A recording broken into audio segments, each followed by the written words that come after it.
What's up, everyone? It's your boy Norm Radd89 here, bringing you another video. And for today's video, we're going to be doing a Radd movie review for a film that I caught on Netflix called Missing. This is a new 2023 film, and this is like a thriller film, and it's kind of a spiritual sequel to Searching. So if you're familiar with that film, you're going to kind of know what you're getting into in terms of a film that takes place pretty much all on a computer screen or a phone screen, video chats. All the stuff that we experience is through those kind of screens. So it's like a new style of found footage. So what did I feel about this film?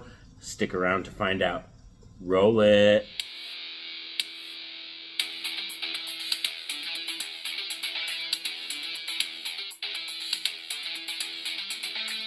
So Missing is directed by Nick D. Johnson and Will Merrick, and like I said, this is a new 2023 horror film where we follow our main character June, who her mother Grace is in a new relationship with a man named Kevin, and then they're going out of town overseas to celebrate and like have a romantic time and everything, and Grace goes missing, and then June has to find out what happened to her. And like I said, in terms of how this film is shot, it takes place all on video chat screens or a webcam or a computer screen. That's all the kind of stuff that you experience when you're watching this film. So now let's get into the positive. So one key positive is I think that the style, the editing and everything in this film, it works. It's very engaging, it's very intriguing. It's a new style of found footage, I would classify this as, because it's like, you know, in that type of way where you see cameras, your every view screen you see is through a webcam or a, you know, a surveillance camera or a computer screen. So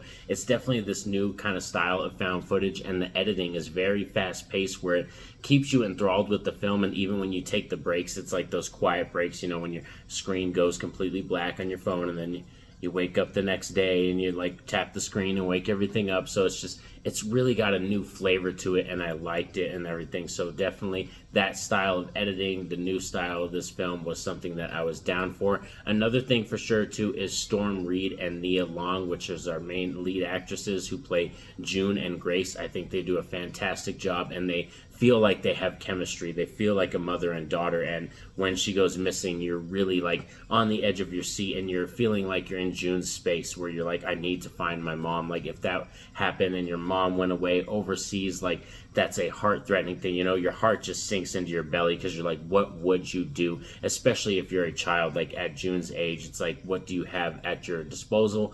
Well, you find out in this film because she uses her computer to the fullest of her advantage, really, and is able to contact people overseas and get help from someone overseas to get information and everything. So it really is an awesome way, too. Another positive of showing you the things you can do with technology and what's at your hands when you're a capable person and you know what you're doing. Another positive is, like I said, this film does keep you entertained, enthralled. The character stuff is interesting. It's got a few twists and turns. We'll talk a little bit more about that when we get into the mixed and negatives, but this is a film that will keep you guessing. It's not a film that I don't think, like, once you see the first 15 minutes, you're going to pick out, like, the exact story and where it's going to go. It's going to keep you guessing for a while, and I like that aspect of the film. And another thing is that this is, like, a quick, fast-paced film, and in terms of the editing, like, I didn't feel the runtime or anything like that. So that's another bonus as well, is that this film sucks you in right away. It gets to the story. It doesn't meander or, like, take its time or anything like that, and you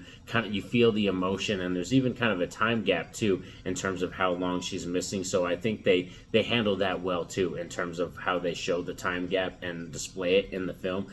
All of that is very much wise choices by our creators. Now let's get into the mixed and negatives, because this wasn't a perfect film. I was having a blast, but in terms of, let's talk about the twists and turns thing I was wanting to talk about, this is kind of more of a mixed, because I enjoy the fact that the film kept me guessing, but they have so many twists and so many turns in this film that it's kind of like when you go to watch that one horror film and the horror film's going all the way to do the worst stuff. It's going balls to the wall. They're going for the grittiest, grimiest tone, and the darkest stuff's going to happen. And once it keeps happening, you just expect that, and you're not surprised anymore. And that's kind of what I mean by, like, once we get to our third twist or our third turn, it becomes kind of predictable in terms of, like, oh, once you find out information, will think the exact opposite, or I could trust this person, then think the exact opposite. You know, all those kind of aspects of the film. So it becomes predictable towards the third act, and that's another thing that leads me into my other negative, is that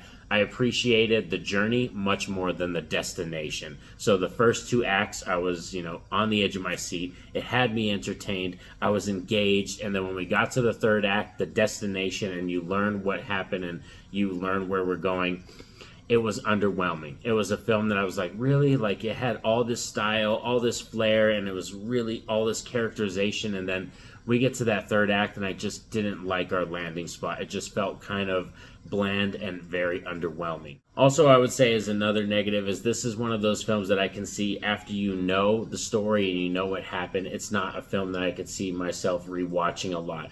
I enjoyed it. It's a good film, but it's not a film that I can see myself popping on multiple times a year to check out, or next year wanting to rewatch it. You know what I mean? It's not one of those films that's going to pull me back in. But these are just my thoughts on Missing and everything, and now we got to get to the rating for this film. It's currently, like I said, streaming on Netflix, and for the rating for this bad boy, Missing is going to get a 7 out of 10 in my book, which is still a very solid rating. I totally recommend watching this, or recommend that you watch this film. It's definitely worth the watch, but like I said, in terms of a rewatch value, I don't know, because right after you find out where it went and the third act and everything, it's just one of those films. We'll see. Maybe, like I said, on a second watch, when I do watch it, maybe I'll have better feelings and enjoy it a little bit more because I know what I'm in for. Who knows? But like I said, these are just my thoughts and my opinions on Missing from 2023. Let me know in the comments section if you've seen this thriller film. What did you think of it? How are your feelings on it? I would love to discuss with you. Or even if you haven't seen this film, just pop over in the comments and say, what's up, Norn? How's your day? And I'll hit you up and message you back, because like I said, all the likes, all the comments, it greatly helps out the algorithm and the channel, and I much appreciate it. But most importantly, I want you all to have a safe and happy day. Peace out.